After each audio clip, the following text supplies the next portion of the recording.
Welcome back to my animal education series. Today I'm here at the Brookfield Zoo with Glenn. And what do we have back here? This is Sandy, and Sandy is a Binturong. So where can you find a Binturong? In the wild, they live in Southeast Asia, so anywhere from Vietnam, Burma, Laos, whole Indochina area there. And what kind of enrichment is she doing here? Well, it's climbing, which is a natural behavior which they like doing and stuff. And when Sandy does something correctly, we use something called positive reinforcement. So she's going to have him target, he'll touch that little piece of plastic, and then she gives him food. And they actually, they're really interesting animals because they have a prehensile tail. So when he's climbing around in the trees and stuff, you'll see him using his tail, wrapping it around, trying to hold on and stuff. I don't know if I'm allowed to pet him, so I'm just going to leave my hand there. Take one step back from All right, Yeah. here we go. Just You're going to climb Yeah, on it. like You you're a think you're a tree. tree. I'm pretty tall and lanky, kind of like a tree. And he's very young, so you can see he's got a lot of exuberance and energy. So how does this coloration help them in the wild? Well, they live in the jungles and up in the treetops and everything. It's very full foliage, and there's a lot of shadows and stuff and light coming through. So he blends in really well with the different rays of light and the shadows.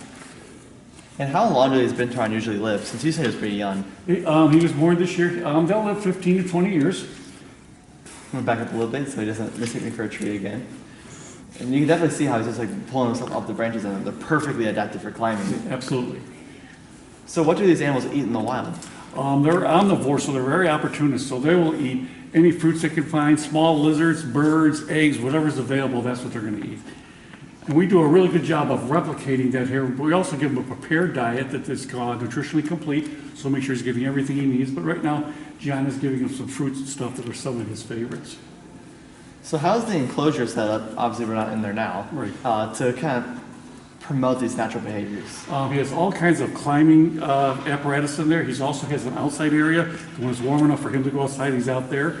And we also change their enclosures too on a regular basis so they don't get bored with what they have. We use something called behavioral enrichment items. We put them in there, and it's almost like when you get toys for your dogs that play with them, but then after a while they get bored and we come up with something new.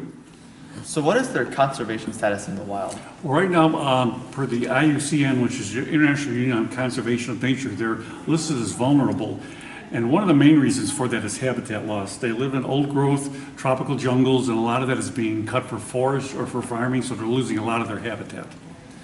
And what conservation techniques are being used to help these Binturong? Well, there's an SSP, so they're being bred in captivity. We breed them right here at Brookfield Zoo and stuff, so that's helping to keep the captive population healthy. And there's also education about, and it's not only in Southeast Asia, it's across the world where there's large jungles or forests, even like here in the United States, that people do it forest responsibly, not clear cut stuff, but do selective cutting. So what kind of animals would try to eat a Binturong? Well, if you look in Southeast Asia, that whole area there are large cats, specifically the tigers and stuff, but also up in the trees and stuff, there's animals that can get them up there, large primates and stuff. Probably though the biggest concern is people and either hunting them or accidentally getting involved with them if they're around urban areas and stuff. They can become hit by cars and stuff. So my last question is, what is your favorite thing about the Binturong?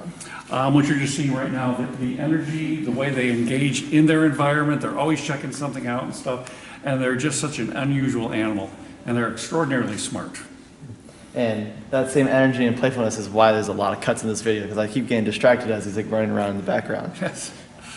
Which is bad for my dad because he's the one editing this video, but that's a small price to pay for just watching him play around. Oh, yeah. My entertainment. Yes.